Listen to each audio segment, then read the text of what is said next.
debe tener prioridad.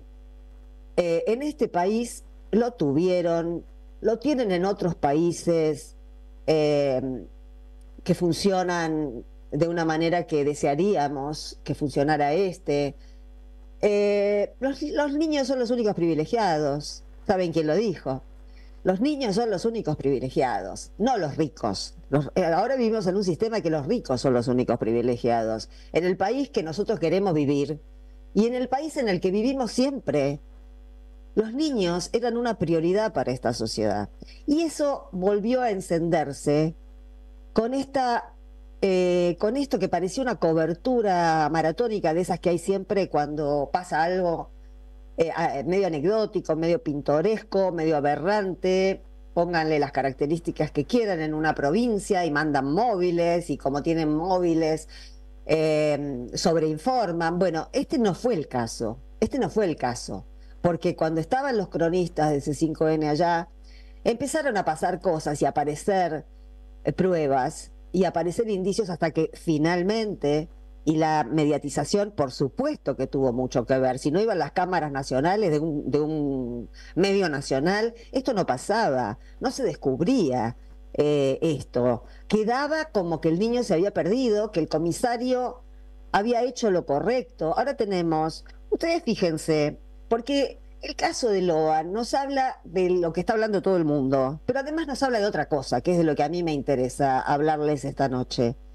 Eh, en Corrientes, en el Chaco, en esa zona, hay tradicionalmente, ha sido tradicionalmente, yo recuerdo ser jefa de información general durante muchos años en Página 12 y Roque Sáenz Peña, la localidad de Roque Sáenz Peña del Chaco, era un lugar eh, que a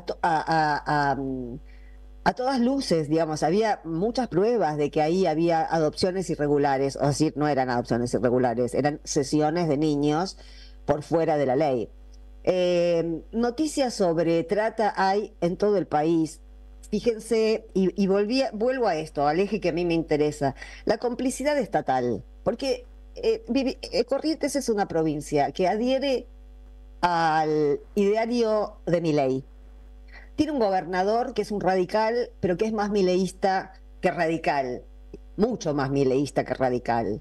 La funcionaria municipal de 9 de Julio detenida también tiene un ideario libertario.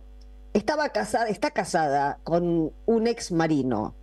El 9 de Julio tiene a su comisario preso. Es el mismo comisario que intervino en la última desaparición de niña que fue en San Luis, eh, el caso Guadalupe, y participó en la investigación este Maciel, con lo cual uno no puede dejar de sospechar que si hay una red de trata, esa red no se limita solamente a Corrientes.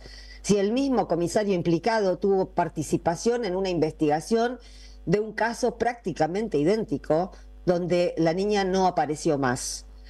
Ahora, ustedes fíjense, con una complicidad política, y acá vamos a la funcionaria municipal que está detenida y que al parecer fue partícipe activa del rapto o del secuestro, no sé cuál es la palabra que cabe, eh, con fines de trata. Eso es la hipótesis, recién lo escuchábamos al fiscal, es la hipótesis más firme. Eh, pero lo que, bueno, primero termino esta idea, se me abarrotan tantas ideas que estoy por largar una sin terminar la idea. Bueno, sin complicidad política, decíamos, pensemos en esa funcionaria, pero no nos limitemos a esa funcionaria. El intendente de 9 de Julio no se le vio la cara en 10 días, el intendente, que tendría que estar marchando con todo su pueblo, porque es un niño de su pueblo el que se perdió o al que robaron. No le conocemos la cara al intendente de 9 de Julio. Es un pueblo que tiene a su comisario detenido y en este caso sigue trabajando, bueno, por lo menos hasta esta tarde seguía trabajando la policía de Corrientes a la que hay que correrla ya. Además hay que ver cuán para arriba del comisario de 9 de Julio se sabía esto, porque hay muchos indicios de que esto no termina el 9 de julio. El gobernador se difundió un audio, él dice que es trucho. Gracias a la inteligencia, les digo, la inteligencia artificial nos va a volver locos. porque ya estamos dudando entre la verdad y la mentira, y la inteligencia artificial se va a convertir en la gran acusadora de los débiles y en la gran excusa de los poderosos. Los poderosos van a decir que es trucho porque es inteligencia artificial. Y cuando se trate de infelices, de manifestantes, de sindicalistas, de estudiantes, de opositores, van a usar la inteligencia artificial para incriminarlos. Y ahí van a decir que es verdad. Y vos te la tenés que arreglar con esta realidad, donde la verdad y la mentira no tienen ningún asidero, porque finalmente en esta confusión a nadie le termina interesando qué es verdad y qué es mentira, sino lo que siente esa persona, lo cual es un descalabro de la subjetivación y de la subjetividad horroroso, que ya interviene para convertirnos en otra cosa de lo que somos. Sí, esto no puede ocurrir sin complicidad policial, es decir, sin fuerzas de seguridad implicadas. Y no puede ocurrir sin complicidad también de un ex militar con nexos con países fronterizos. Es decir, esto también es parte, son funcionarios estatales estos. Todos estamos de acuerdo en que el Estado tiene que estar presente, pero es hora de que nos preguntemos también en vistas a formular una nueva propuesta de Estado, que es lo que yo creo que tenemos que hacer, porque no podemos ir contra Milei hablando solo contra Milei. También tenemos que cuestionar lo que existe desde hace muchos años y nunca lo pusimos sobre el tapete. Y es esto de que alejados de las cámaras, tenemos un entramado en muchas provincias y en muchos lugares también cercanos del conurbano, que hay que dedicarse a identificar y a desmalezar para sacar lo podrido de lo sano. No es este el Estado que nosotros queremos, porque ¿a qué se corresponde este Estado que vemos en Corrientes? Así como no se enteraron ni los gendarmes, ni la policía, ni nadie, que entraba y que salía durante 8 días de las fronteras de la provincia para adentro y para afuera, digamos, no se sabía, no controlaba nadie nada. Y eso es un modus operandi. Quiero decirle a Milei que el Estado se retire no es solamente una creencia, no es solamente un hecho, no es solamente una opción política de ultraderecha. Que el Estado se retire también significa que seamos más vulnerables, porque no sabemos lo que entra, no sabemos lo que sale, no sabemos si en el baúl de los autos salen chicos, no sabemos nada. Y encima estamos gobernados por un señor, pongámosle señor, que se llama Milei, que tiene al gobernador de Corrientes entre sus acólitos, pero tiene muchos acólitos, y que, la verdad, durante la campaña electoral dio señales de que los niños le importan un bledo, de que no le interesan. Todos recordamos a esa figura aberrante que dio sobre que el Estado es el pedófilo entrando al jardín de infantes con los niños envaselinados y encadenados. A una persona que nunca vio la web profunda o que nunca se vio involucrado en una historia sórdida, o que ha escuchado relatos, o que se divierte con eso, o que le resta, no sé, a uno se le revuelve el estómago solamente de pensar en esa imagen, se le nos revolvió el estómago cuando él la dijo. Bueno, este señor, consultado antes de ser presidente por Tenenbaum sobre si le parece también un mercado la venta y compra de niños, decía esto. Pero la respuesta no es no. Si te preguntan, ¿no estás de acuerdo con la venta de niños? No, porque depende, digamos, depende en qué términos estés pensando. Pero la repregunta de Jairo es correcta. La mayoría de las personas que yo conozco, si vos estarías de acuerdo con legalizar la venta de niños, te diría no. No, me parece un espanto. Yo te lo pregunto a vos. A ver, yo no, digamos, si yo tuviera un hijo no lo vendería. Bueno, si él tuviera un hijo no lo vendería, pero inmediatamente después decía que él da todo por sus hijos de 4 patas. No tiene nada que ver con lo humano, Milei.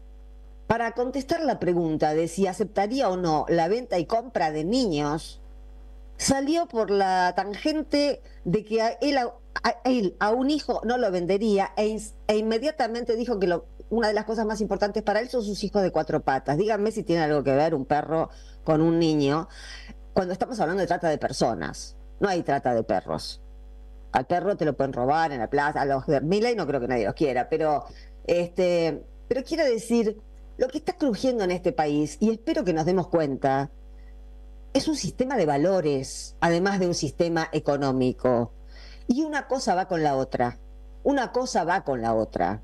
Si este modelo que propone Milei, este modelo cruel, este modelo de todo es mercancía, todo se vende, todo se compra, estas cosas van a seguir.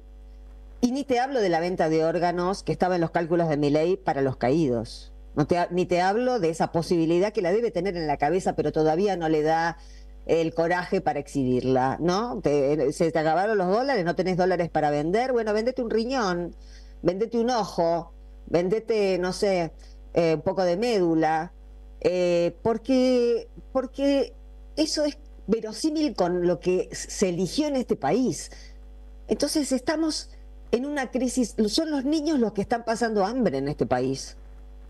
Hay trata de niños en este país y no se habla de esto. Y cuando se descubre un caso como este, se hacen los pelotudos hasta que no tienen más remedio, porque hay un canal nacional que pone en vilo a un país entero, que admitir, la verdad, la conferencia de prensa de los fiscales recién y todo el accionar policial y todo el accionar judicial hasta ahora da para pensar que todos saben cosas de las que no quieren hablar. Así es así hay muchas partes, iba a decir el interior, pero no, el interior no, porque acá también pasan cosas, en la capital, en el conurbano. Eh, Esto es lo que tenemos que depurar, esto es lo que tenemos que, contra lo que hay que luchar. De la misma manera que se instala la trata, se instala el narco. Lo que trae Milei con este Estado que se borra, no se borra, ¿se dieron cuenta? Esto no fue un rapto con Estado ausente, esto fue un rapto con Estado corrupto presente. El Estado intervino para cubrir a los tratantes. Entonces, todo el tiempo hay que estar haciendo lecturas laterales, porque la información que nos da la realidad es rica. Lo que pasa es que en la mayoría de los medios de comunicación esto no se lee, porque si no es imposible que Bullrich se pusiera a dar explicaciones hoy y a decir que está involucrada. ¿Qué va a estar involucrada? Si le importa tres pepinos, un pibe correntino, ¿qué le va a importar a Bullrich? Si están hasta hoy dando vueltas para ver si le dan leche o no le dan leche a los pibes que se están muriendo de hambre acá cerca o en todo el país. No les importa la vida humana, entendámoslos de una vez. Si son perros, por ahí tienen una oportunidad. Si son humanos, olvídenlo. Ya venimos.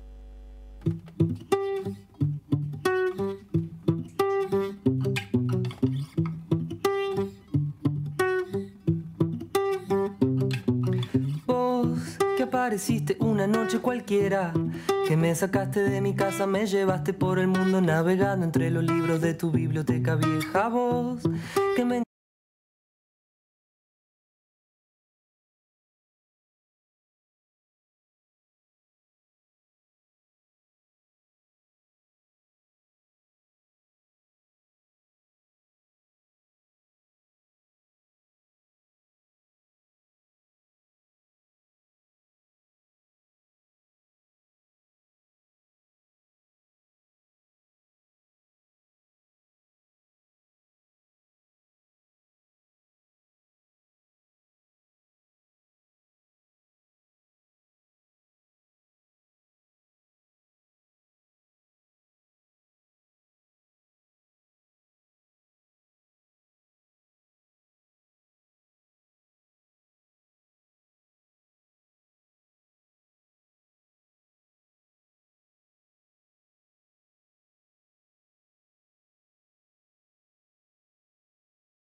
Espere que lo presento, que lo saludo. Jorge Elbom, ¿cómo le va? ¿Cómo dice que le va a Sandra Russo? ¿Cómo está usted? Muy bien, con teléfono nuevo. O sea que estoy loca porque me pasé todo el día reprogramando cosas y reconfigurando cosas y usted sabe que yo soy un asco de la informática. Pero qué teléfono tiene usted, ¿eh? Tengo un teléfono que te la voglio la Encima verdad que... chino, para salir de la... Es chinito porque nos auspicia Huawei, pero además tenemos un ¿cómo se llama? Xiaomi, porque nos auspicia Huawei, usamos Xiaomi. Nos adelantamos por si nos quieren anunciar, ¿vieron? Bueno, ¿qué escuchábamos? Estábamos escuchando a Adrián Berra, que a usted le gusta bastante. Mucho me gusta. Cantante y compositor argentino, con su tema Desaprender, de su disco Mundo Debajo del Mundo, lanzado en el año 2017. El destino de tus vacaciones está en Turismo Cabal. Viví los momentos que querés, con viajes armados a tu medida, con las mejores ofertas y los paquetes que buscas, con más de 35 años de experiencia. Entra en www.turismocabal.com.ar y encontrá las vacaciones que necesitas. Turismo Cabal, seguridad en viajes. Destinada a la cartera de consumo. Más información en www.turismocabal.tour.ar. Usted tiene que hablar en este momento y decir que Elbom tiene... Estoy un poco distraída, Elbom. Tengo derecho a distraerme. Tiene absolutamente derecho. Bueno, yo quiero contarle que hay 3 procesos eleccionarios muy importantes en los próximos días. Ajá. Digamos, el de Francia, este fin de semana, el de... ¿Quiénes compiten en Francia? Vamos por país. Primero presento los 3 y después voy a hablar de uno solo. Pero qué cabeza dura. Bueno, está bien, pero diga... Quiero contar primero que hay 3. Francia, Reino Unido e Irán. Esos son 3 procesos electorales. Ok. Distintos. Okay. Pero yo voy a hablar hoy en el próximo mes. Yo voy a hablar específicamente hoy de Francia y probablemente hablé del Reino Unido y de Irán más adelante. Como un ciclo. Exactamente, es que es muy importante porque en términos de geopolíticos, en estas 3 elecciones se juegan bastantes cosas y todas tienen que ver curiosamente con la guerra en Ucrania y también con el conflicto armado, la masacre, el genocidio en la Franja de Gaza. Porque efectivamente estos 2 elementos son los que atraviesan las 3 elecciones de distinta forma. En Francia de una manera muy impresionante. ¿Qué pasó en Francia? Voy a poner mejor el micrófono porque siempre me dicen y tienen razón que no lo pongo cerca. Muy bien, probablemente se escuche un poquito mejor ahí. Entonces, ¿qué tenemos? Tenemos que el señor Macron se presentó a elecciones del Parlamento Europeo recientemente y su partido, un partido liberal, digamos, que proviene originalmente del Partido Socialista, convertido y alejado del Partido Socialista, perdió estrepitosamente las elecciones del Parlamento Europeo. Entonces, tratando de hacer lo mismo que hizo Pedro Sánchez, pero con mucha diferencia que voy a tratar de explicar, disolvió el Parlamento, lo mismo que hizo Pedro Sánchez. Pedro Sánchez había perdido las elecciones regionales, llamó a elecciones. Pero Pedro Sánchez no disolvió la Asamblea, lo que hizo fue adelantar las elecciones generales. Adelantar las elecciones, pero es una manera de disolver la Asamblea, claro, porque es un mecanismo parlamentario cuyo primer ministro se conforma por la elección de la cantidad de diputados. Exacto. El modelo de disolución no existe en España, existe solamente en Francia, pero lo que hizo es que ese parlamento que existía dejó de existir porque llamó a elecciones y tenían que nuevamente presentarse para... y es lo que sucedió en España. El Partido Socialista de Pedro Sánchez salió segundo en cantidad de votos.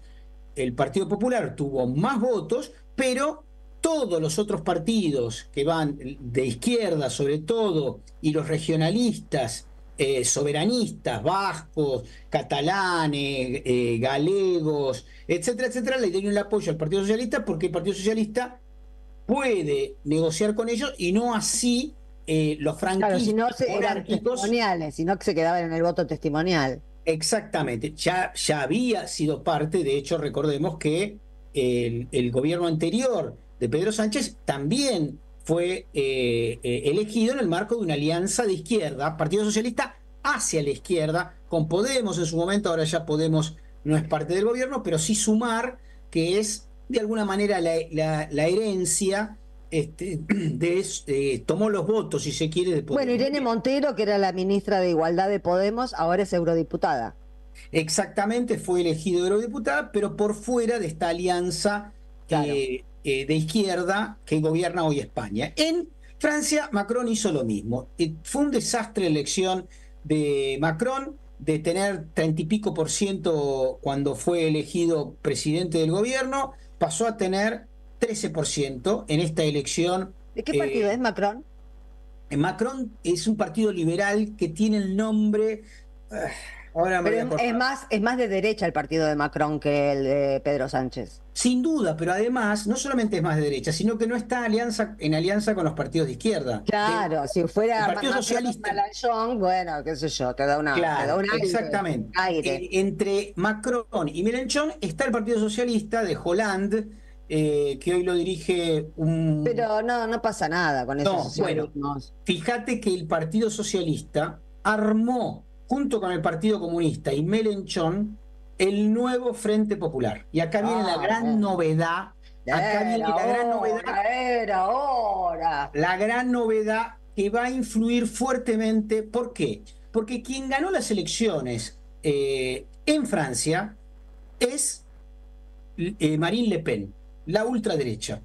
Entonces, Mélenchon, que viene hace mucho tiempo con un frente de izquierda más pequeño, que es la Francia Insumisa, logró, a partir de este resultado último electoral, armar, junto con otros, con Hollande del Partido Socialista y con el Partido Comunista, que recordemos que Mélenchon viene del trotskismo, ¿no? Esto es importante, nada que ver con el trotskismo de acá, porque es un trotskismo que hace un frente popular. Trotskismo de acá sería incapaz de hacer un frente popular con el peronismo, etcétera, para enfrentarse a los nazis de Milei. No podría, lo tienen prohibido por vaya a saber qué estatuto. Pero más allá de eso, digo, hay dos frentes. El Frente Nacional, que es el frente de la ultraderecha, tres grandes organizaciones: el partido de Macron, el macronismo, y el nuevo Frente Popular. Y acá hay un tema del nombre también, porque el Frente Popular existió en 1936 en España y ganó las elecciones con una alianza muy parecida a estas para enfrentarse al nazismo en aquel momento directamente, sobre todo a los sectores más reaccionarios, y ganó las elecciones y hizo un proceso y unos cambios jurídicos enormes. Puso la ley de 40 horas, año 1936, puso de 40 horas semanales, vacaciones pagas, aguinaldo, todo eso. Fue Perón. Sí, pero 10 años antes, digamos, ¿no?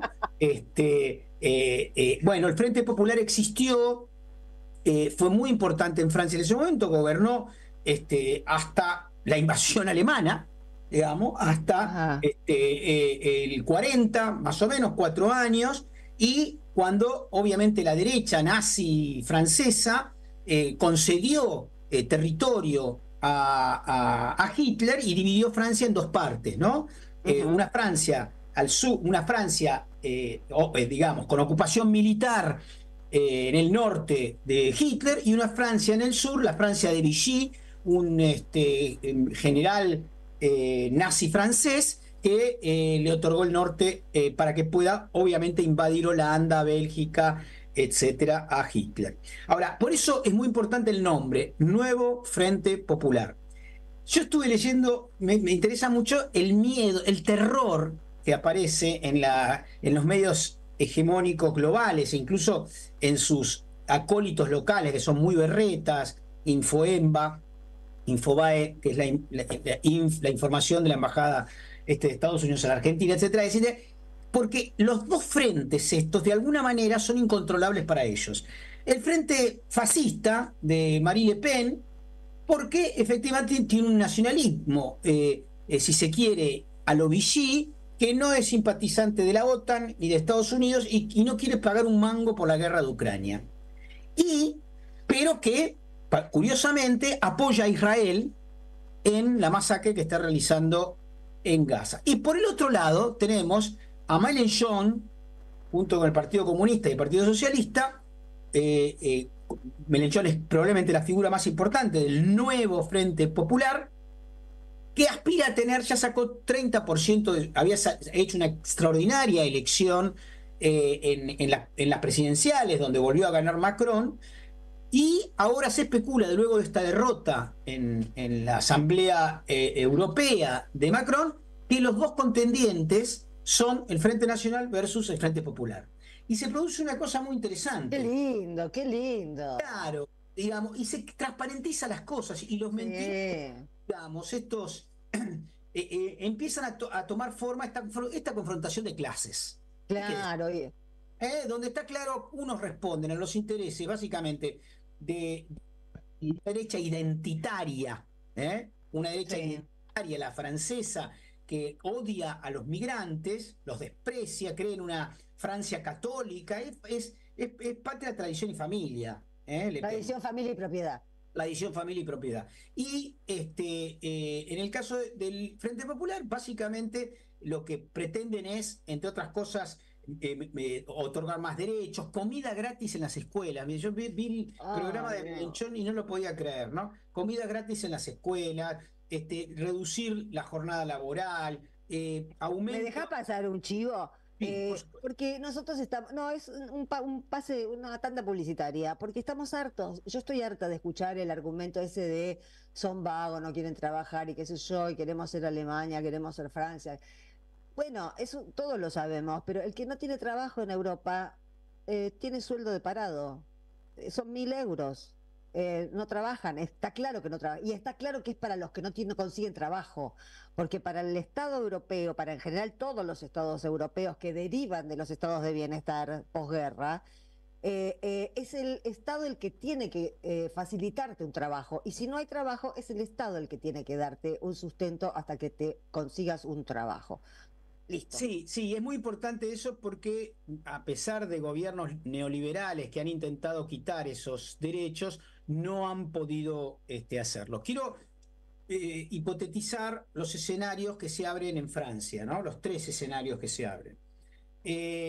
Recordemos, en Francia lo que se eligen son 587 diputados, una asamblea nacional que elige, se necesitan 200, la mitad de esos 500 y pico de asambleístas para tener una mayoría. En este momento, Macron no tiene mayoría, pero tiene una cantidad que, sumando algunos partidos de centro derecha, ha logrado formar gobierno.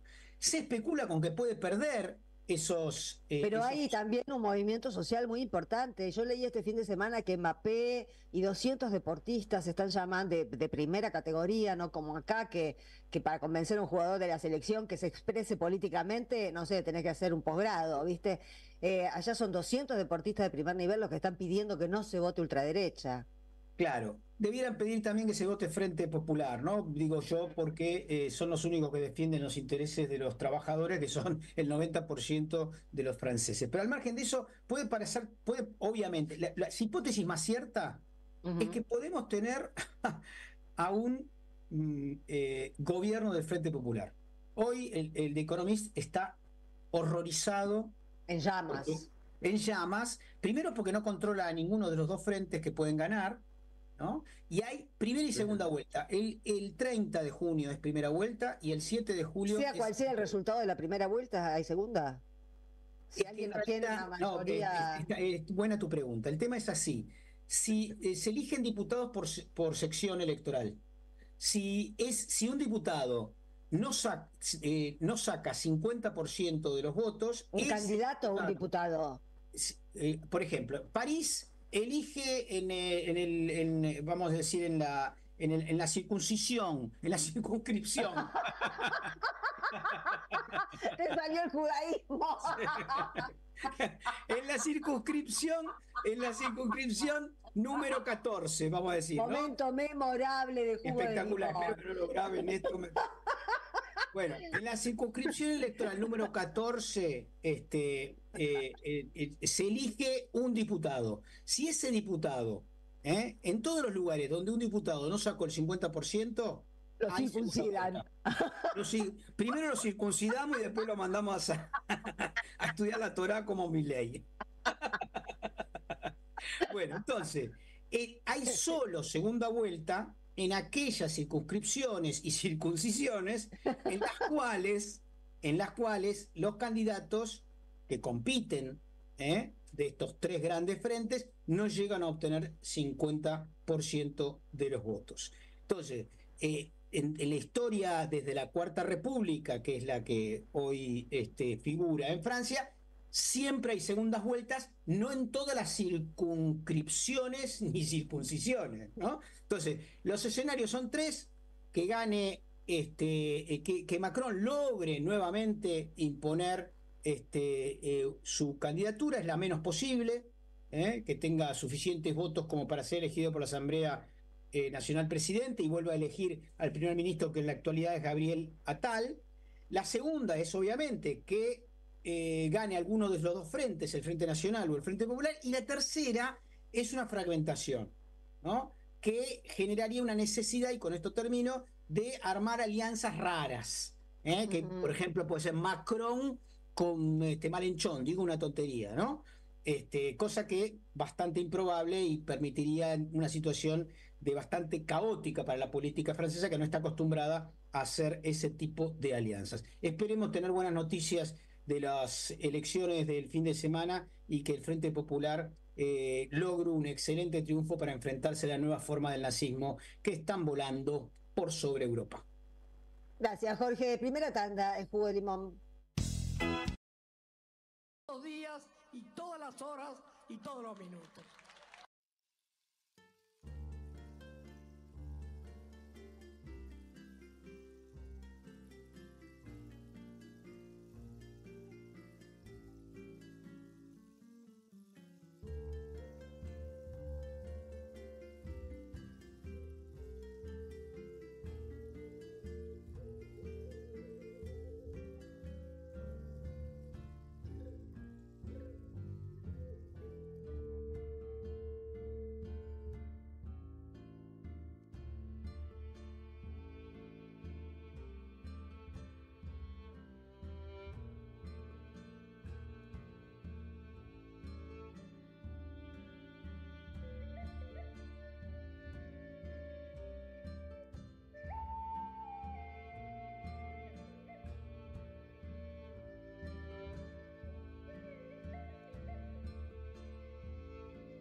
AM530. AM530.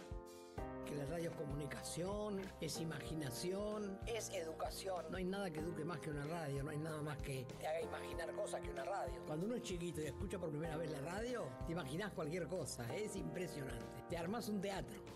AM530, la radio de las madres de Plaza de Mayo.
Cada 2 semanas vamos a comunicarnos con Carlos Raimundi. ¿Cómo te va, Carlos? Buenas noches.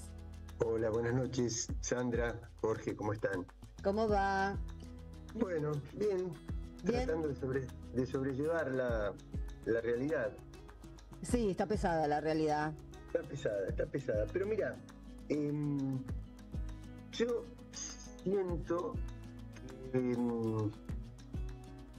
ya no tengo ganas de seguir haciendo el listado de disparates del presidente, del gobierno, porque lo podría repetir hasta el cansancio, porque cada 5 minutos nos da un motivo. Sí, es un espectáculo incesante. ¿No? Entonces, esa es una teoría, es una tarea de la crónica periodística, pero no de la militancia. Yo creo que hoy la prioridad de la militancia... ¿Sabes por qué te digo? Porque si no, mira, el viaje a España, que si fue oficial, que si le pagaron, que si le dieron la medalla, y así el siguiente viaje va a pasar lo mismo, y el anterior, y las cosas que hace aquí. Yo creo que a esta altura ya las cosas están tomando una dimensión donde va confluyendo el malestar. Es decir, hay una superestructura que va a firmar el Pacto de Mayo el 9 de julio, ¿no? Pero eso es una superestructura.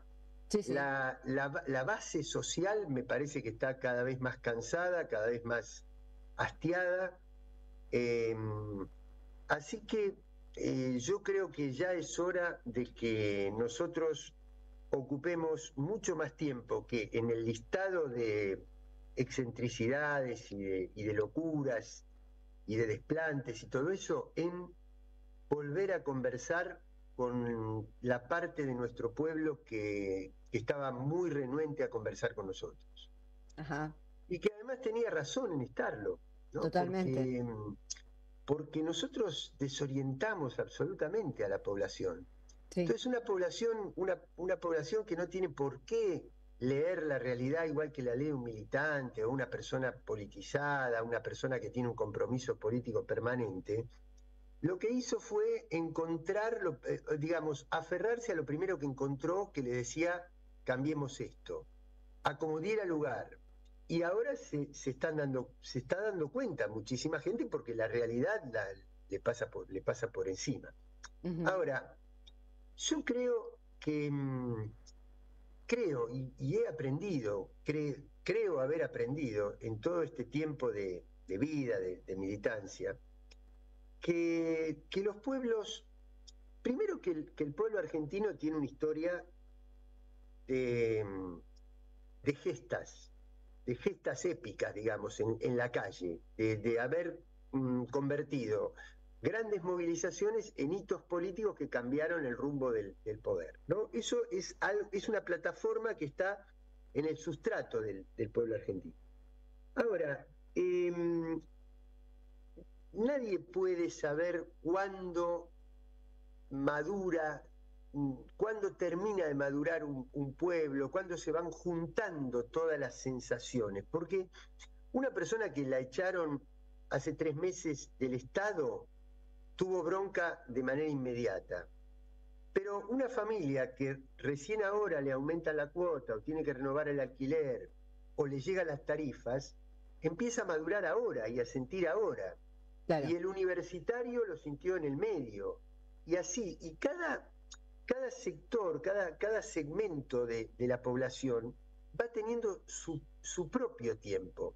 Hasta que llega un momento en que coagula todo eso en una sensación ya generalizada, transversal, de que esto forma parte de un plan sistémico, que no es que me afecta a mí porque es mi sector, sino que es un plan, ¿no? Y las organizaciones, porque la verdad con una gesta patriótica popular, con una pueblada, tampoco alcanza para cambiar el rumbo de la historia. Hay que tener alguna organización que conduzca, que coordine la movilización social. Y las organizaciones tampoco maduran todas al mismo tiempo, porque la derrota fue un impacto muy grande, muy grande. Y entonces, además, Argentina tiene por ejemplo, tiene un sector sindical que, si lo comparamos con otros países más liberales, está muy sólido y muy unido. Pero comparado con la tradición argentina, está un poco más fragmentado. Hay sectores más colaboracionistas, más dialoguistas, otros más duros. Bueno, y sí, lo vimos la otra vez con la marcha, claro, marcha por la ley bases, ¿no? La CGT se hizo un paseíto, hizo una presencia y se fue. Bueno, por eso, claro, por eso, cada agrupación, cada sector, lo mismo que las agrupaciones internas del Partido Justicialista, los otros partidos de la Alianza, sectores que pueden quedar como resabio del viejo Partido Radical de raigambre irigoyenista, cada uno va madurando a su tiempo y llega un punto en que coagula la organización social y coagula la reorganización de las agrupaciones políticas, sindicales, y ahí, cuando convergen esos dos factores, ahí hay condiciones para un punto de inflexión, pero nadie se puede anticipar, nadie puede decir va a ser tal día a tal hora. Aún así, yo creo que con eso tampoco alcanza. A mí me parece que hay que entablar un diálogo porque una personalidad con trastornos indudables, trastornos cognitivos, psicopáticos, que tiene la personalidad del presidente, personalidades así siempre han existido. Lo que nosotros nos tenemos que preguntar es qué pasó, qué nos pasó y cuánta responsabilidad tenemos en que todavía tenga un apoyo tan grande, porque el problema de un militante no es tanto la patología de una persona, sino la patología social. Entonces, ahora ahí vos tenés que volver a dialogar. Y para volver a dialogar, una cosa que no hay que tener es dogmas, repetir esquemas o consignas del pasado que sirvieron en el pasado, pero que muy probablemente no sirvan en el presente. No, esta sociedad es nueva, Claro, no mirar a nadie por encima del hombro, no tener soberbia, no estar cerrados, empatizar. Por ejemplo, si yo voy a defender al Estado, perfecto, defiendo al Estado porque es imprescindible, porque es irreemplazable el Estado. Pero también tengo que, si quiero entrarle a una persona que no quiere hablar conmigo, que está enojada conmigo, tengo que reconocer que ese Estado que yo defiendo no siempre funciona bien. Y mira lo que está pasando en Corrientes, bueno, Carlos. Bueno, ese es el Estado en muchos lugares del país. Nosotros muchas veces pensamos en el AMBA, pero este país es todo, y lo que estamos viendo en Corrientes no es, yo decía recién en el editorial, no es un Estado ausente, es un Estado corrupto y pedófilo. Bueno, ese es, claro, lo que pasa es que eso ya es un caso más como más extremo que no descarto que se pueda ir repitiendo en otros lugares. Pero con la falta de controles en las que estamos en este momento, todo se vuelve más peligroso y todo se vuelve más permeable para que pasen estas cosas. Pero ¿sabés qué pasa, Sandra? Es que la pobreza, cuando una sociedad se empobrece, no quiere decir únicamente que a una familia no le alcanza el ingreso para llegar a fin de mes. Sino que aparecen nuevos actores. La pobreza es un fenómeno sistémico. Sí. La pobreza va resquebrajando las instituciones, va resquebrajando las conductas, va haciendo que una persona, como ve que no tiene los recursos suficientes, que no los va a tener, se relaje y diga, ¿para qué sirve que yo siga peleando? ¿Para qué sirve que yo te trate bien si todo va a salir mal? Es decir, se va como gangrenando todo. Entonces ahí tiene que haber un punto de inflexión en el planteo nuestro, que tiene que reconocer errores, que tiene que reconocer deficiencias, que tiene que reconocer que pospusimos debates. Por ejemplo, el otro día lo escuchaba, porque para esto sí hace falta analizar lo que dice el presidente, pero es para contrarrestarlo doctrinariamente, para contrarrestarlo pedagógicamente. Él habló contra los impuestos en España. Ahora, los impuestos son imprescindibles. Si no hubiera impuestos, nadie podría estar escuchando esta radio. La calle Alsina, si alguien no controlara que tiene una mano los coches, cada uno iría por la mano que se le ocurre.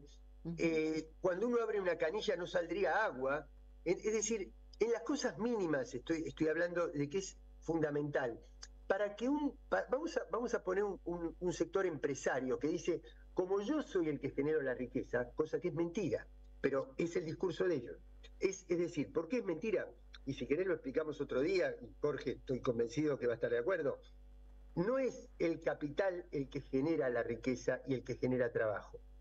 El capital sin trabajo no genera riqueza. El trabajo es el que genera la riqueza y se puede convertir inclusive él mismo en capital. Pero este es un debate dogmático, teórico, que corresponde a otro ámbito o a otro momento. Pero los empresarios te dicen, la gente trabaja gracias a que yo invierto. Ahora, ¿para qué es empresario? Vamos a poner, pero un empresario de máximo poder, de máximo nivel. Un empresario de una empresa naviera, de una corporación naviera que llega a los puertos para cargar las exportaciones de cereales. Tiene que llegar por un canal, tiene que estar dragado, tiene que tener una infraestructura y una logística, tiene que tener alguien que coordine las grúas para bajar los containers, tiene que tener un práctico, tiene que tener alguien que lo mantenga durante el tiempo que está atracado en el puerto y vuelve a descarga una cosa y vuelve a cargar la otra. Para eso hacen falta los impuestos. Ahora, comprendamos también que hay a veces profesionales de clase media que no son oligarcas, que son votos nuestros, o pequeños y medianos empresarios que están abrumados por los impuestos, que están enloquecidos por la estructura tributaria, que es compleja, difícil, superpuesta, poco ágil, ineficiente. Entonces, para poder empatizar, para poder recuperar el diálogo, tenemos que reconocer que hay temas que nosotros mismos dejamos pendientes y que los tenemos que afrontar. Lo último, porque podríamos seguir en la próxima columna intermitente, es que todo esto necesita un valor también insuplantable, el coraje. El coraje. Si vos juntás todo esto y después haces una cosa anodina, superficial, moderada, y no tenés la enjundia, el temperamento, el coraje, no sirve tampoco para nada, porque vamos a volver al punto cero, porque se va a repetir la historia de la moderación. Y nos acaba de pasar, claro. Atando, y termino con esto, atando con el proceso de unidad que tiene la izquierda y los sectores más populares de Francia. Yo coincido, y ojalá en la Argentina lleguemos a eso, pero con una condición además, que no cedamos la hegemonía, que no cedamos la conducción, porque si cedes la conducción de la unidad te vuelve a pasar lo mismo. Entonces, yo quiero la unidad, Sí, pero que la tercera sea la vencida. A un lugar. Y tampoco alcanza con el programa, cuando te dicen, miren, para evitar, ahora sí termino en serio, para evitar las deserciones, para evitar los que nos traicionan, tenemos que tener un programa. Tampoco. Nosotros tuvimos un programa, igual se traiciona. Lo que importa es más la historia de vida del grupo político que va a conducir y que va a hegemonizar. Eso es lo que te garantiza el rumbo.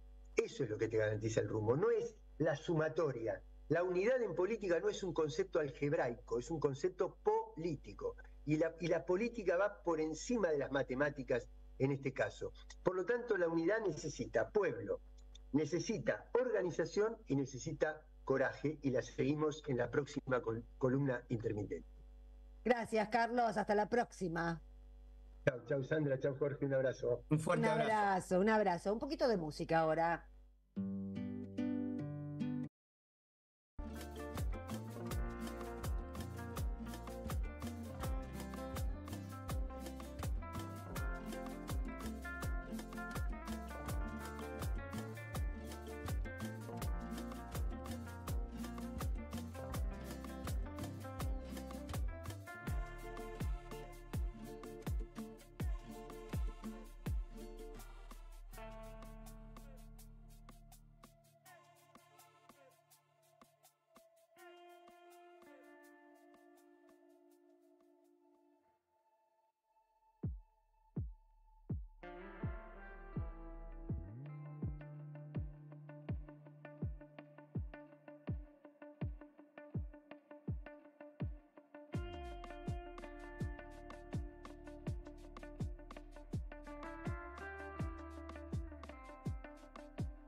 Bueno. Efectivamente, ahí tenemos, estamos escuchando a Daniela Escalante, Propuestas Imposibles, cantante mexicana, interpreta su tema de un single lanzado en el año 2019. Daniela Escalante, Propuestas imposibles.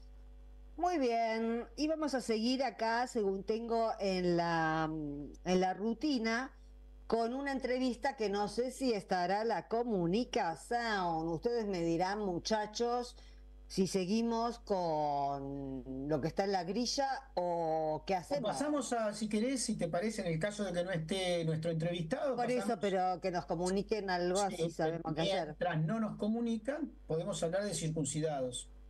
Acá estoy. Los circuncidados franceses.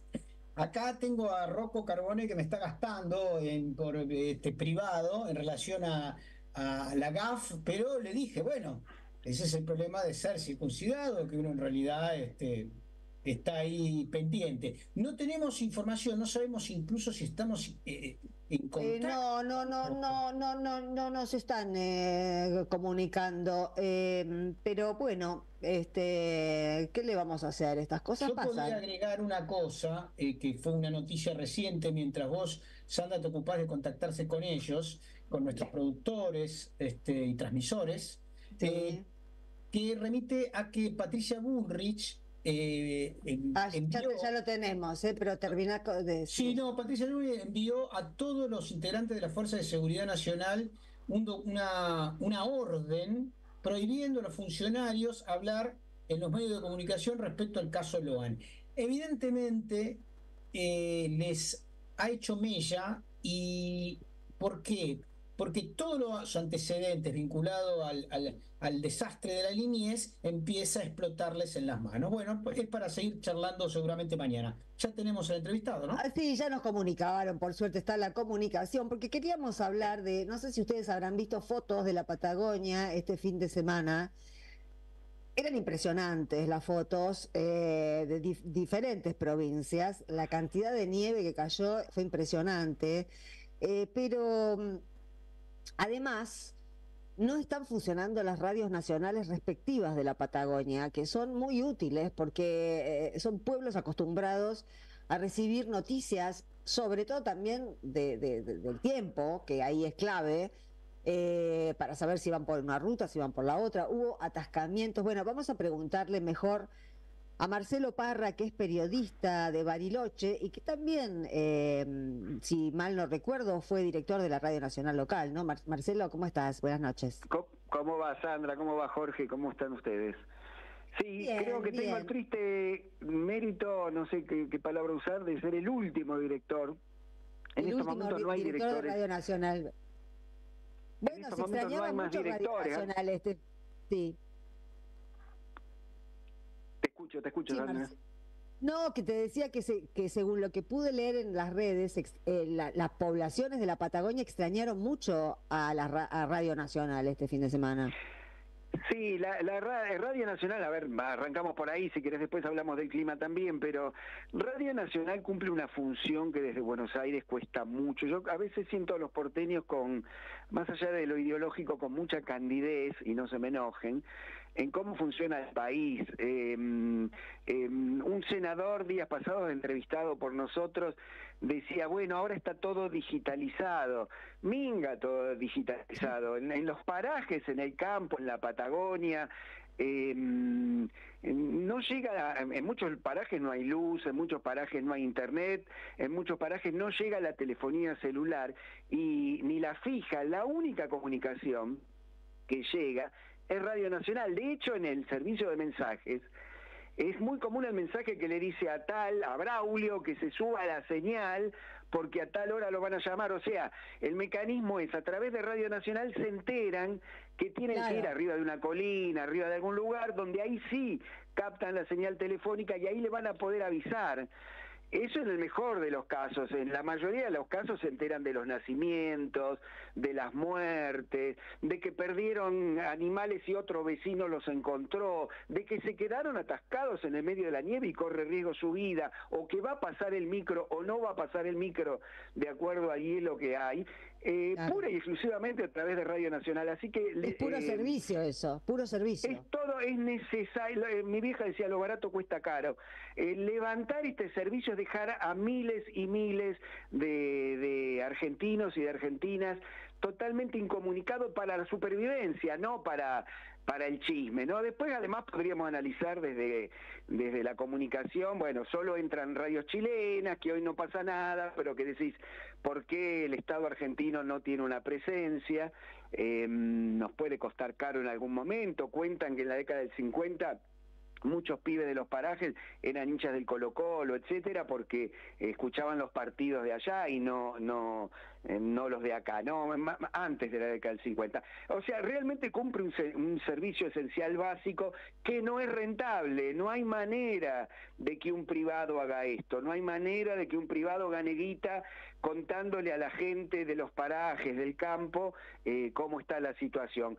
¿Qué se hace con esto? Esta es una decisión política, digamos, ¿no? ¿Dejás a miles de argentinos, de argentinas incomunicados o los comunicás, ¿no? Por eso digo que lo barato cuesta caro. Otro tanto pasa con, a ver, para ser preciso con Radio Nacional, lo que pasó en esta oportunidad es que las radios quedaron sin directores y sin ninguna posibilidad de transmitir los fines de semana. Entonces cayó la nevada en el feriado largo y la gente estaba incomunicada escuchando lo que pasaba en el subte de Buenos Aires, en la 9 de julio o en la General Paz, y no podía enterarse si el micro venía, no venía, si tenía que salir a buscar al pariente de a caballo con la nieve hasta la panza del caballo o no, digamos, totalmente incomunicado en una situación de angustia. Lo mismo pasaba con los que se quedaban atascados en las rutas, que sin saber si vialidad iba a pasar o no, si se iba a librar el camino o no, realmente situaciones dramáticas.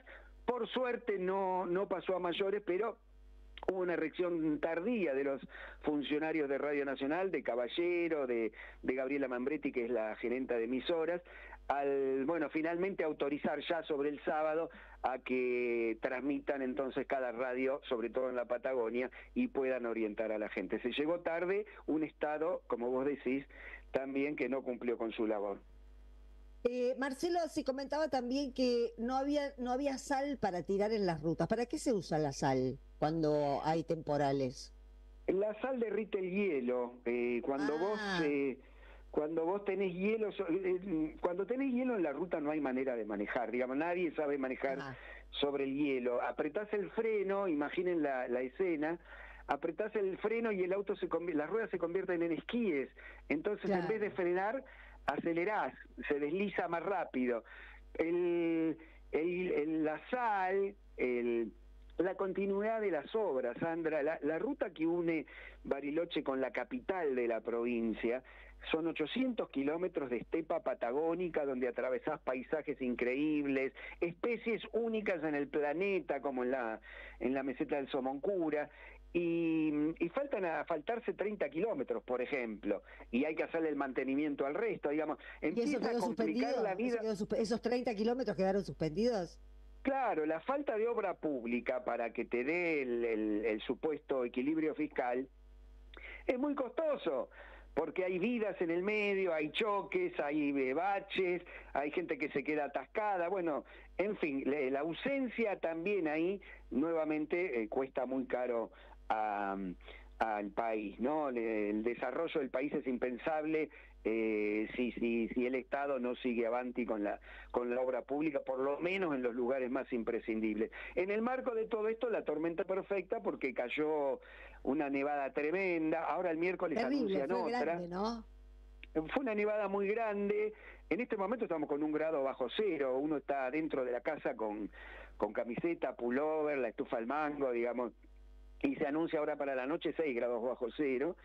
Y bueno, y hoy salió una noticia que daba vuelta que decía que la Patagonia iba a ser el lugar más frío del planeta durante esta madrugada, una noticia que es relativa, salió en medios de Buenos Aires también, porque, bueno, no contempla los polos, no contempla Groenlandia, no contempla, bueno, digamos, podríamos decir que es el lugar más frío en estos momentos. Competimos contra Chile, Australia y Nueva Zelanda por la situación del año. Entonces, bueno, sí, es una noticia relativa, pero es verdad, va a ser el lugar más frío del planeta habitado, la Patagonia. Y hay que bancársela con la nieve y con el frío. Realmente hace falta que el Estado esté presente. Por supuesto que sí. Bueno, Marcelo, queríamos tener un paneo de lo que pasó fuera de la capital, y yo vi muchas escenas realmente de una nevada impresionante. Pocas veces he visto Y me llamó la atención eso, ¿no? De los embotellamientos en rutas totalmente atascadas de nieve. Y bueno, era señal de que no había nadie informando o dirigiendo ese caos tan blanco. Bueno, gracias. Para que tengas una última anécdota, para que tengas una noción, uno de los colectivos se le congeló el gasoil andando. Digamos, no pudieron seguir andando porque estaba congelado el gasoil en el tanque, ¿no? Digo, en este extremo se vive en la Patagonia, con esta desolación y con este no entenderse de Buenos Aires. Imploro a Caballero, director de Radio Nacional, que revea esta situación de deshacer las radios nacionales. La radio de Caballero el de Pata Villanueva, ¿no? Y de Susana Jiménez. Susana Jiménez. Imploro que revea esta situación. Jacobacci está sin transmitir en el medio de la Patagonia, en el lugar más árido, más difícil, más continental para el clima. Está sin transmitir porque se le rompió el equipo y plata no hay. Bueno, en fin, que Caballero revea esta situación de dejar a tantos argentinos y argentinas sin comunicación. Que lo revea. Gracias, Marcelo, te mando un abrazo. Beso. Un fuerte abrazo. Chau, chau. Chau, chau. Bueno, tanda.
vamos a seguimos con el programa.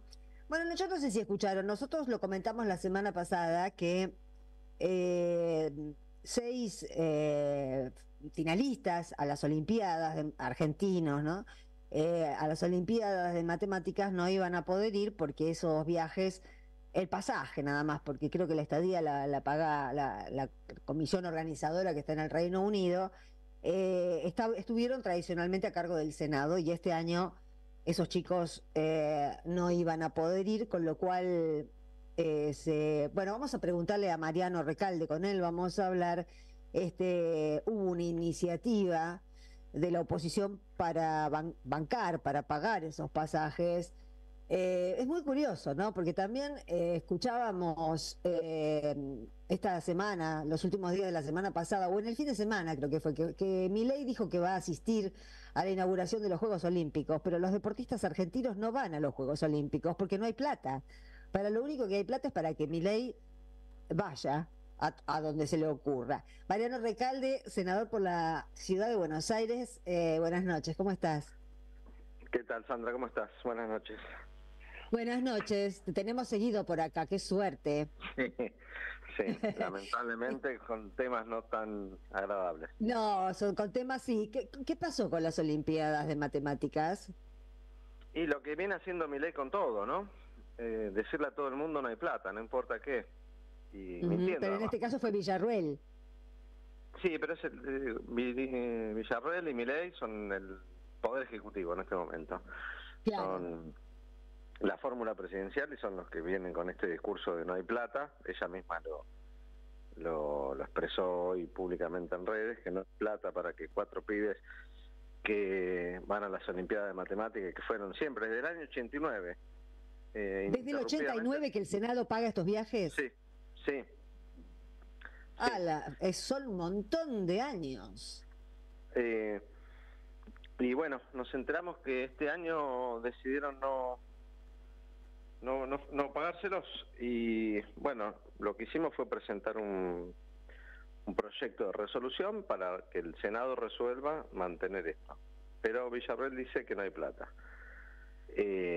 O salió así públicamente. De todas maneras, la primera sesión que haya vamos a votar esto y si el Senado por mayoría resuelve pagarlo, lo va a pagar, porque además hay plata. Estuve mirando el presupuesto del Senado, que es público, se puede ver. Hay una partida para viajes.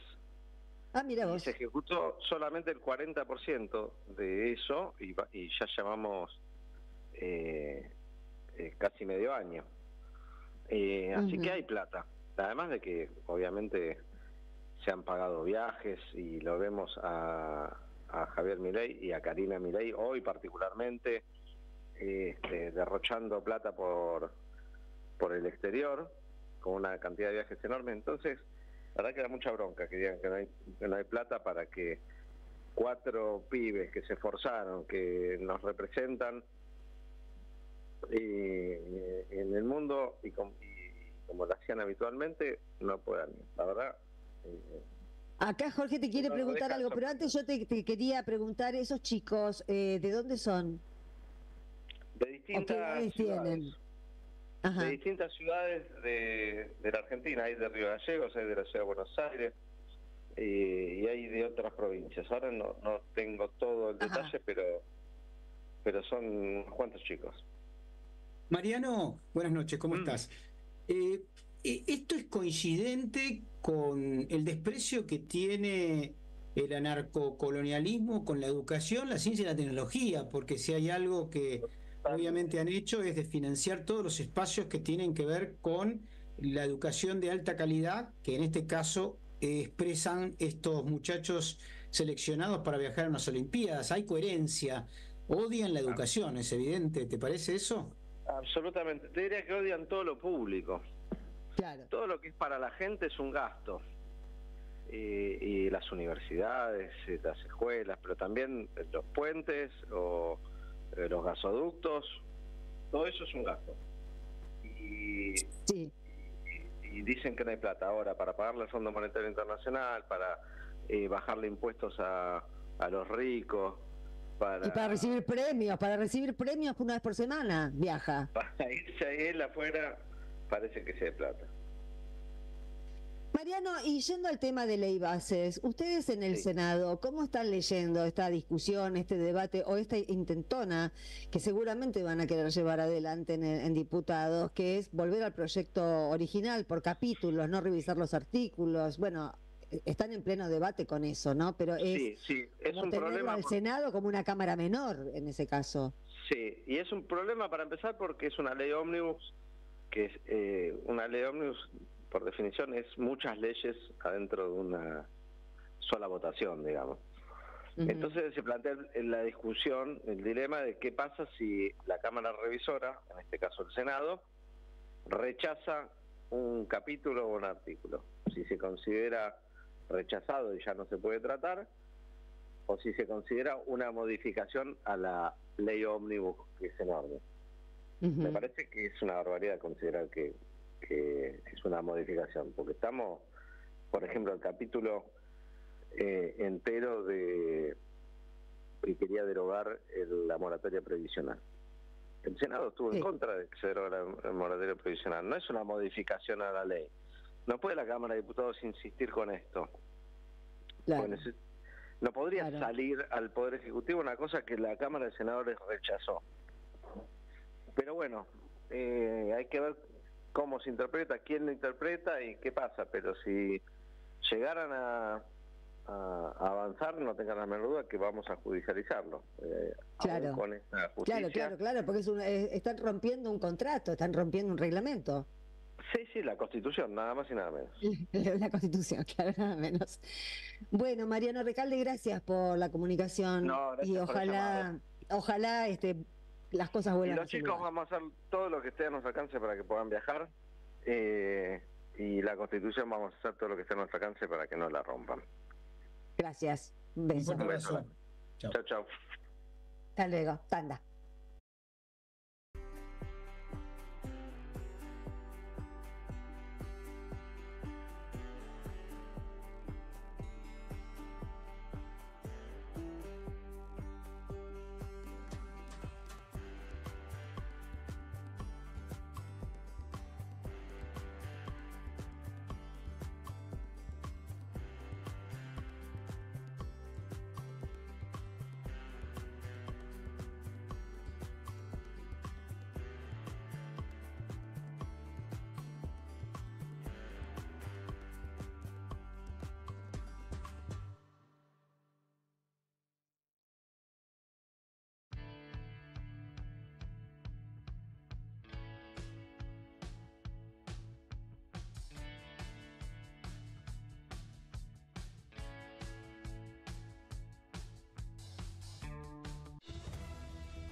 AM530 Somos Radio. Buscamos la verdad siempre.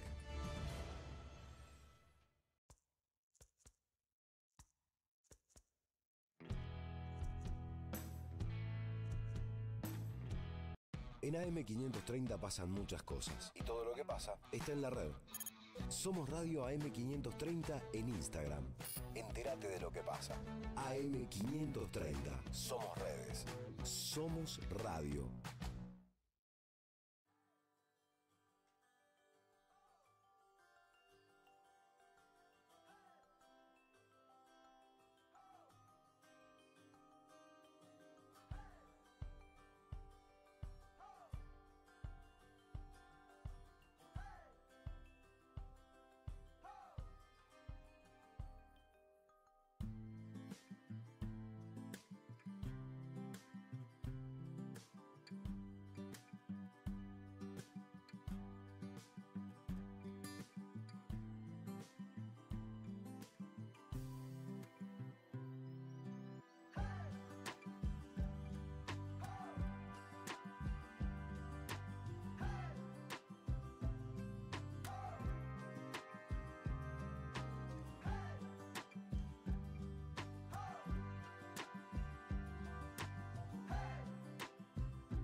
Sandra Russo en Somos Radio AM530.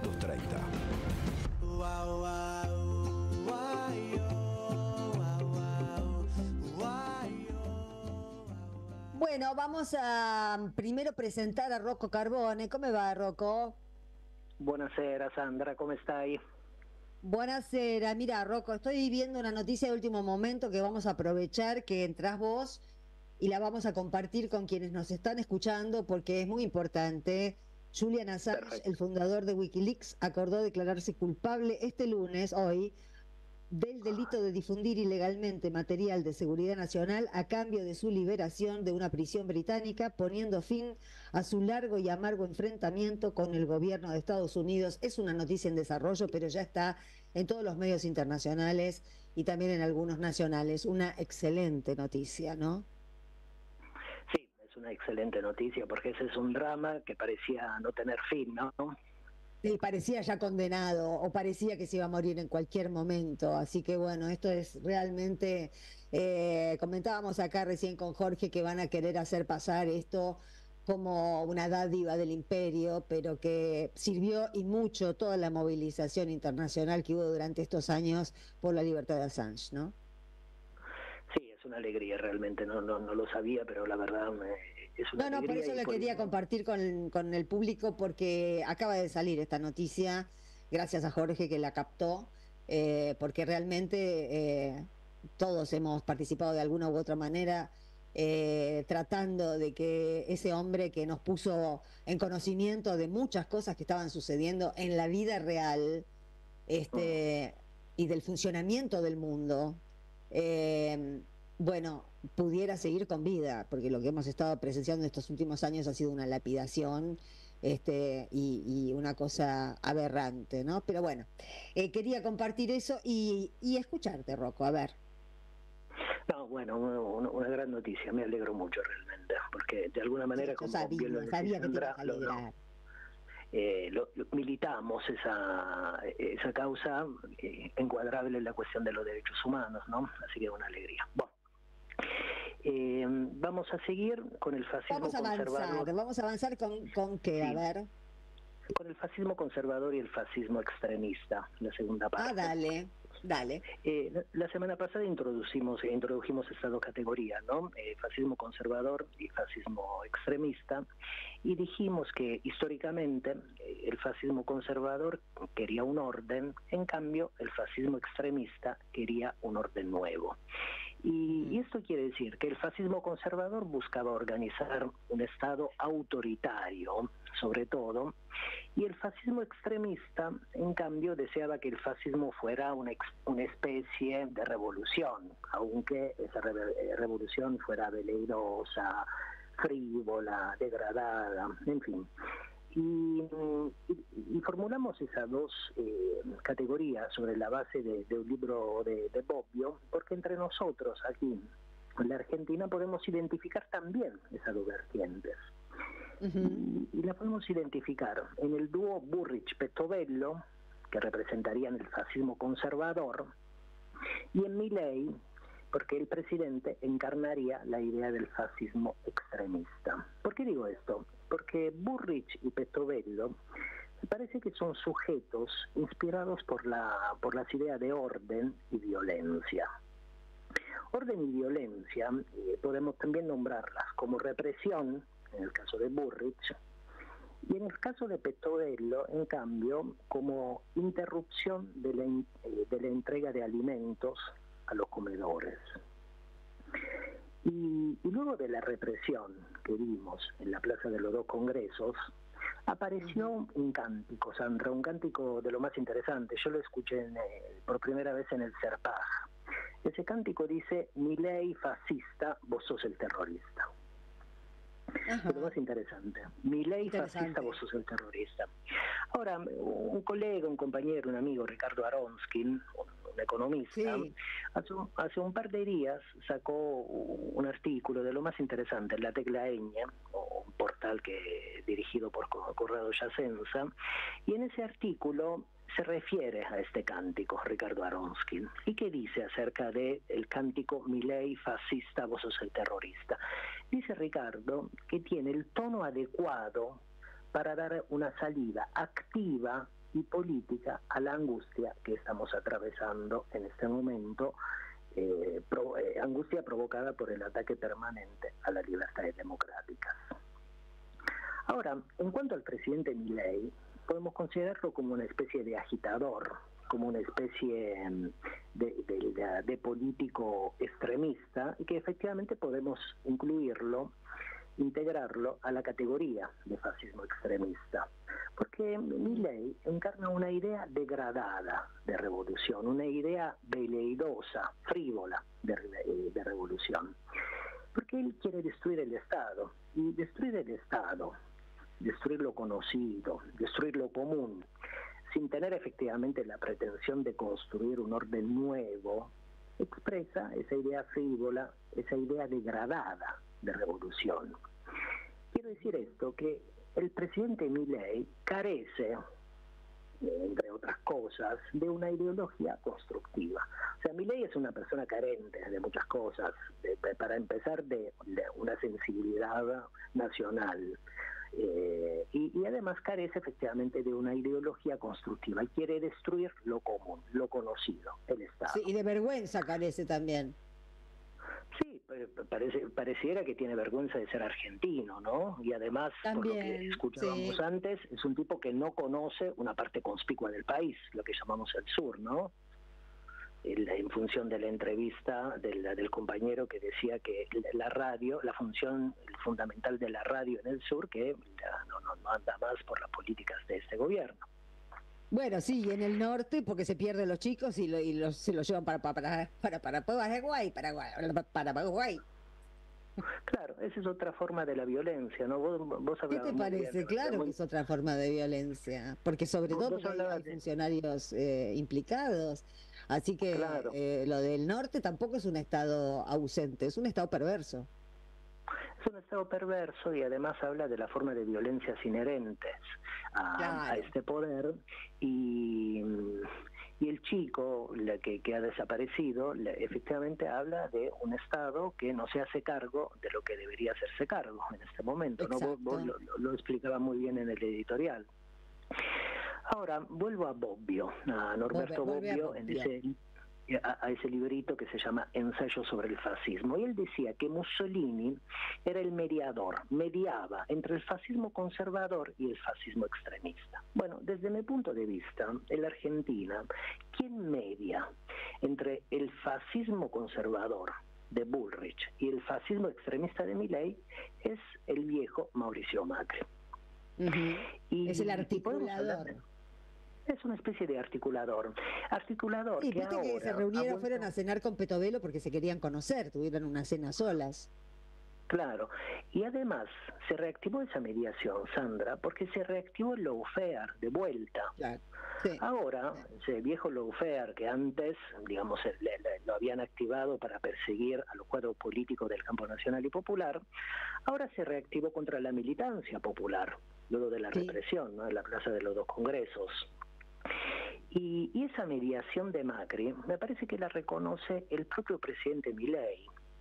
El domingo pasado, no ayer, sino el otro domingo, el 16, le dio una entrevista a un operador, digo operador porque decirle periodista es mucho, Johnny Viale. Y Milei, que le decía a Viale, refiriéndose a Macri, le dijo eso: es muy valioso lo que hizo Macri. Creo que es una persona que ha tenido un rol muy importante cuando fue presidente.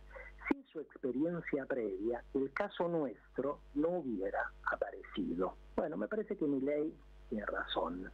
Y ahora Macri media entre las dos vertientes del fascismo activo en la Argentina. Y ahora Macri en sí mismo, ¿a cuál adheriría más? ¿Al conservador? Me parece que él tiene un vínculo con el fascismo conservador, porque Bullrich forma parte de su riñón, del poder de Milei y del poder de Macri, pero me parece que le constituye un puente también para el fascismo extremista de Milei, porque Milei viene a profundizar todas las políticas que vimos durante los años 15-19, durante la experimentación mafiosa sobre las existencias nacionales. Me parece que es un puente, ¿no? Un mediador, efectivamente. Aunque podríamos decir que tiene que está inclinado más hacia la vertiente Bullrich. Ahora, un par de consideraciones más sobre la violencia, Sandra. Sí. Porque la violencia autoritaria de Bullrich y la violencia destructiva de Milei se tocan en un punto. ¿Dónde se tocan? ¿Cuál es ese punto? Yo diría que es el odio por la democracia. Y ese odio, además, me parece que se magnifica a través de una vena antidemocrática. A lo largo de estos 40 años de vida democrática, esa vena ha quedado más o menos soterrada, la vena antidemocrática en la Argentina, aunque por momentos se hacía visible, se hizo visible muchas veces esa vena antidemocrática entre el 83 y hoy, digamos. Ahora bien, esa vena antidemocrática en este momento de la vida política está hinchada, muestra una hinchazón impetuosa, te diría.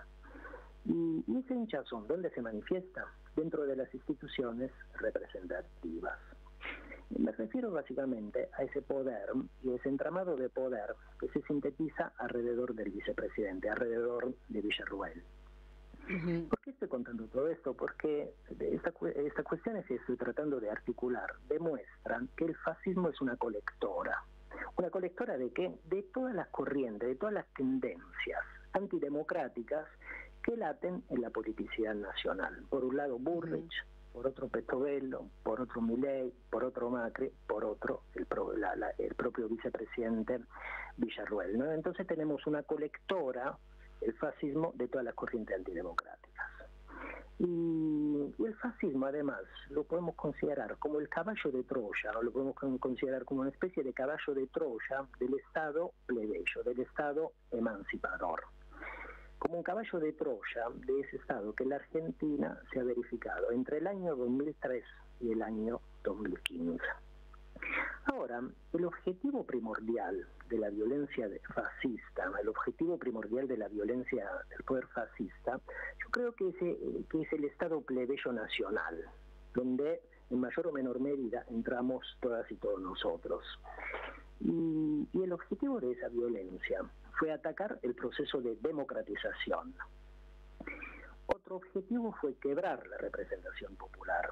Y ese quiebre entre nosotros y entre nosotras se especificó con la tentativa de un magnifemicidio en contra de la expresidenta Cristina Fernández de Kirchner. Y otro objetivo de esa violencia me parece que ha consistido en poner a las clases trabajadoras al borde del abismo.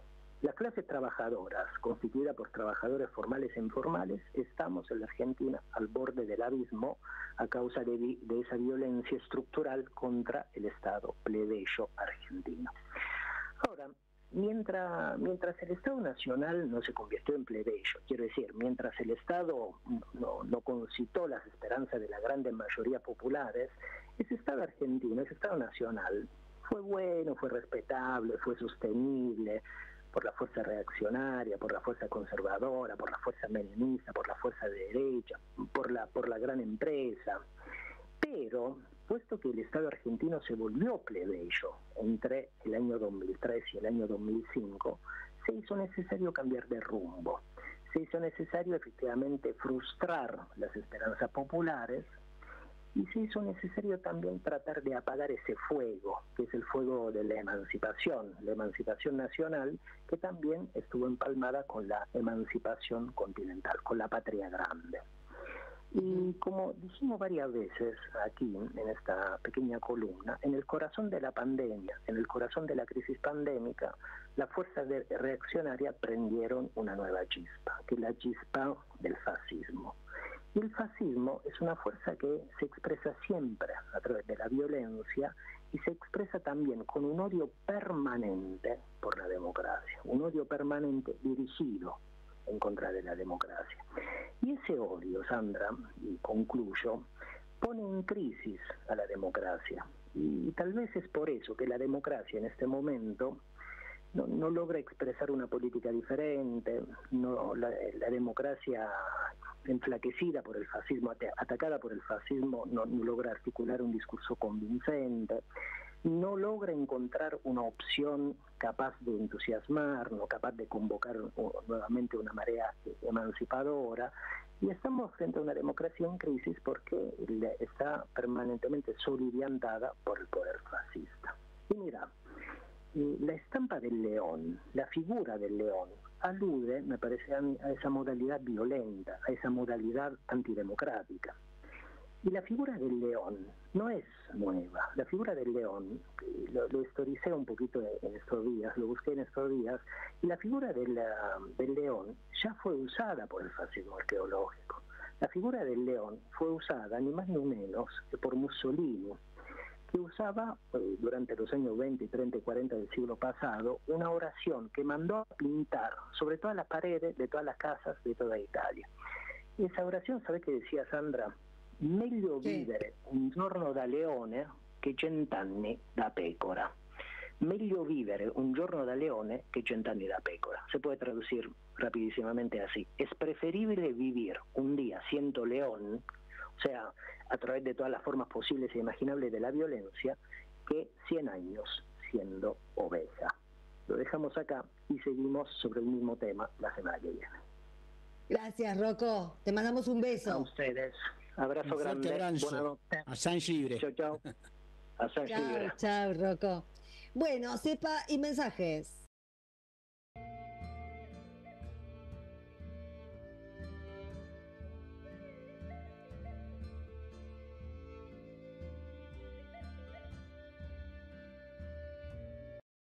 Bueno, vamos a empezar con los mensajes, pero antes, un poco por lo que decía Rocco en su columna, no quería dejar pasar lo que nos enteramos que sucedió el último fin de semana con una de las ex detenidas en la manifestación contra la ley Bases. Lo que Milei y su gobierno llaman el intento de golpe de Estado, que nunca existió, mientras él efectivamente se prepara para darle asilo a los golpistas bolsonaristas, algunos de ellos ya no imputados, condenados a 10 años de prisión por haber intentado copar todas las dependencias del Estado al día siguiente de que asumió Lula.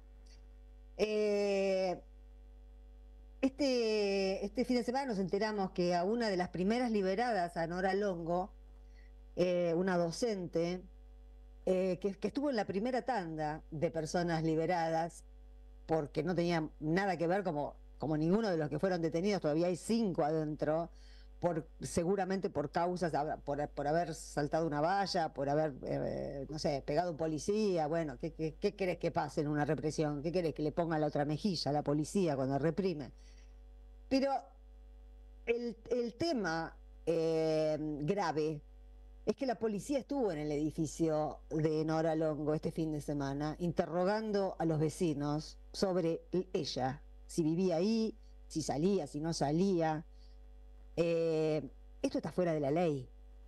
Esto quiere dar un aire al terrorismo de Estado, tal como lo conocimos, con policía yendo de noche a buscar antecedentes de alguien que no necesitan tener los antecedentes porque fue liberada por la justicia. La policía ya no tiene nada que hacer ahí. Entonces Bullrich se está saliendo de madre con las órdenes que da. Se está saliendo de madre, quiero decir, se está saliendo de la Constitución, se está saliendo de la democracia. Es decir, no terminó la pesadilla de los 33 detenidos en la marcha por la ley, contra la ley Bases. Esta estupidez del intento de golpe de Estado, esta acusación en espejo, porque Bullrich fue una golpista, porque siempre jugó a lo mismo, porque juega a la violencia, porque es la única cuerda que toca, no toca ninguna otra cuerda. No le pidas que apoye, que le dé seguridad a la mina que se llenó la boca con la palabra seguridad durante años.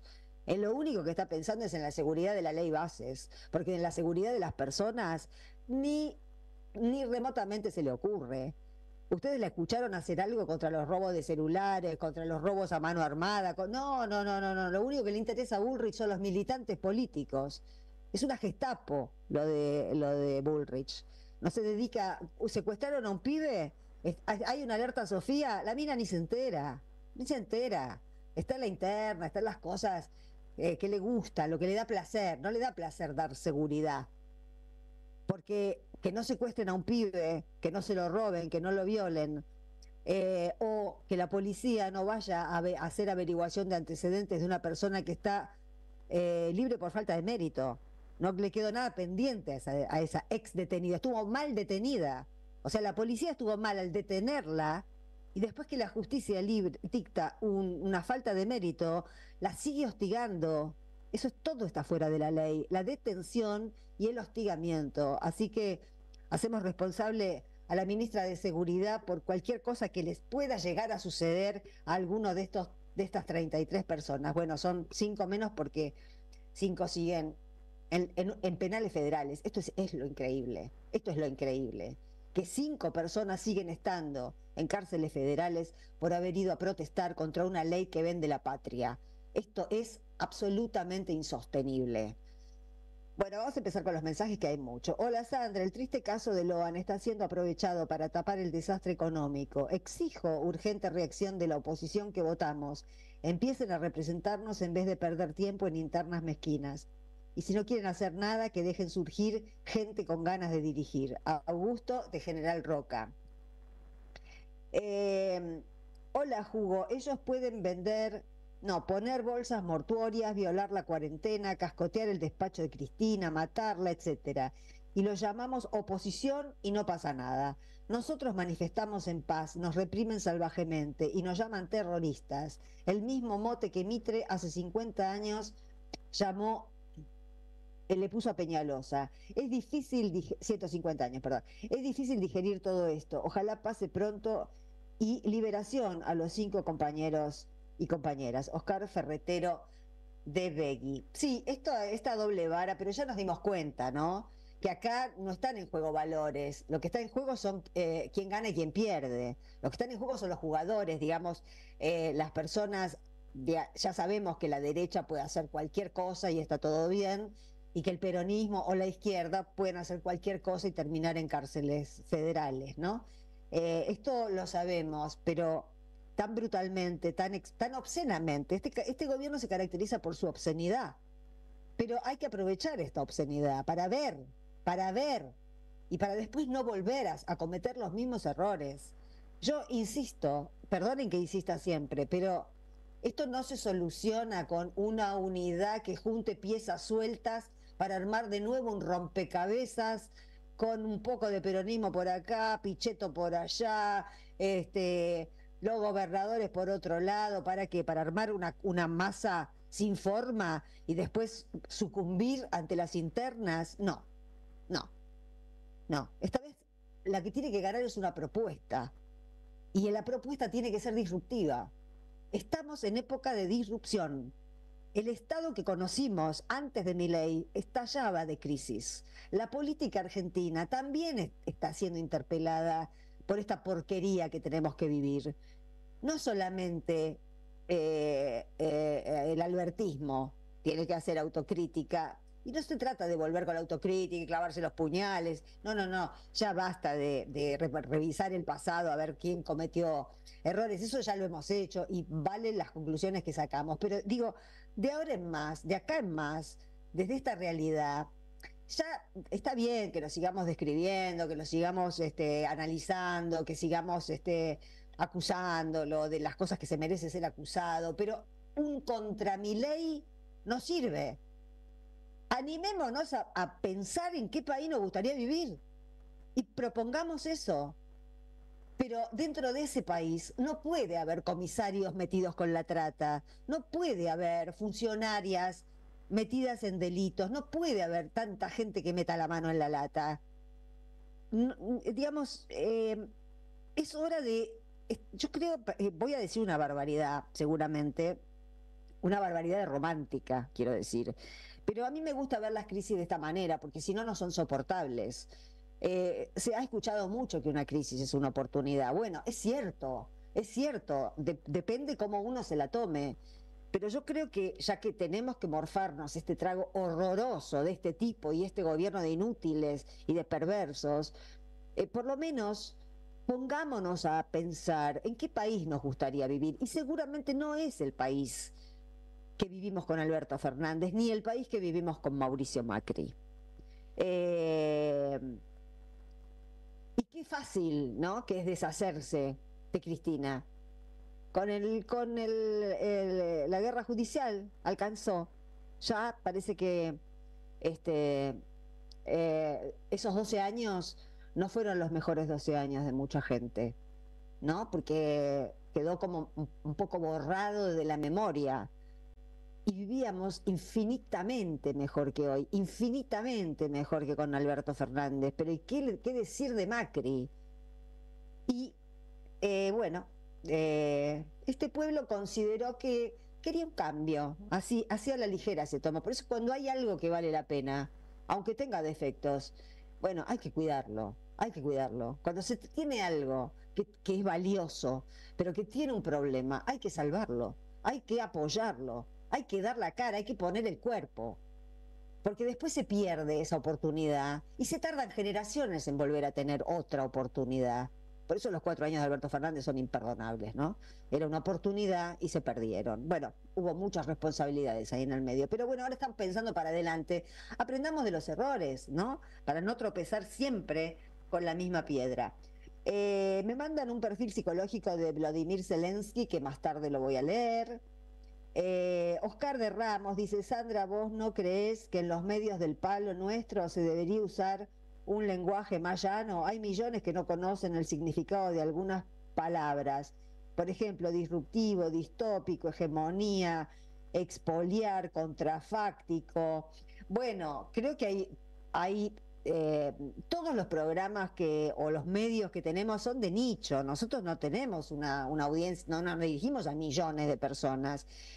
Y yo aprendí con los años a respetar los distintos géneros periodísticos, sobre todo los que se dirigen de buena fe a diferentes sectores de público. Nuestro lenguaje es así, pero es muy explicativo. Vos te referís a un lenguaje más popular. Bueno, es que es muy difícil explicar lo disruptivo, que es lo que rompe, ¿no? Lo que rompe con las formas preestablecidas. Es muy difícil hablar de ciencias sociales sin utilizar alguna de estas palabras. Yo creo que, así como nos decían ponerla en 678, que por qué no invitábamos, por qué no era más pluralista. Bueno, había otros programas que podían ser pluralistas en la misma televisión pública. Si no lo hacían, bueno, tenían todo un canal para interpelar. ¿Por qué no se interpelaban a nosotros? Del mismo modo te contesto esto. Yo creo que es necesario que haya medios populares, pero que no todos los medios populares tengan el mismo nivel conceptual. Y me parece que podés encontrar otros donde hablen otro lenguaje. Nosotros hablamos de pero no todo el programa estamos hablando de sociología. Y la sociología te explica mucho también cuando le empezás a entender. Ponele que es pedagogía. Hola Sandra y Jorge, estoy nervioso por el grado de estupidez política entre la absurda fracción de 2 o más figuras del kirchnerismo. Basta de ser idiotas útiles por la figuración de las muy distantes elecciones del año que viene. Mientras tanto, el pueblo sigue sumido en esta situación desesperante. Abrazos, Rubén de Loma Hermosa. Bueno, yo también he dicho muchas veces, ¿no?, que no es tiempo para internas que provoquen daño. La verdad no tiene sentido. Lo que enfrentamos es tan duro que la única interna que me parece sensata, si es que no hay, digamos, si no hay matices ideológicos y de herramientas, me parece que se deberían limar lo más rápidamente posible. No hay tiempo. Pasó mucho tiempo. Necesitamos verlos a todos juntos y militando con compañerismo, no enfrentados. Eso desgasta. No saben el daño que hace eso para la gente que no está. Yo no soy muy de internas, nunca, ni en el laburo, ni en la política, no me interesa, porque todo el mundo te opera. Todo el que te cuenta una interna te está operando. Entonces, yo de eso pasé siempre y sigo pasando. Lo que digo acá es lo que pienso. Pero no estoy preguntando y que me cuenten relatos, porque los relatos son interesados. Entonces a mí no me gusta que me usen, no pregunto. Pero objetivamente estamos frente a algo horroroso. Ay, las 21:59, ya con todos los mensajes que tengo. Bueno, hay muchos mensajes, ya los voy a leer todos, les prometo, y algunos vamos a pasar para mañana. 21:59, Jorge ya se retiró, pero mañana vuelve. Bueno, vamos a agradecerle a Gustavo Fernández por la producción, a Charlie Escalante por la operación técnica, a Emma por el streaming y a Camilo García, que le dejamos un besito como todos los días. Y nosotros nos despedimos hasta mañana martes a las 8 de la noche por la 530, la radio de las Madres de Plaza de Mayo. Chau, descansen.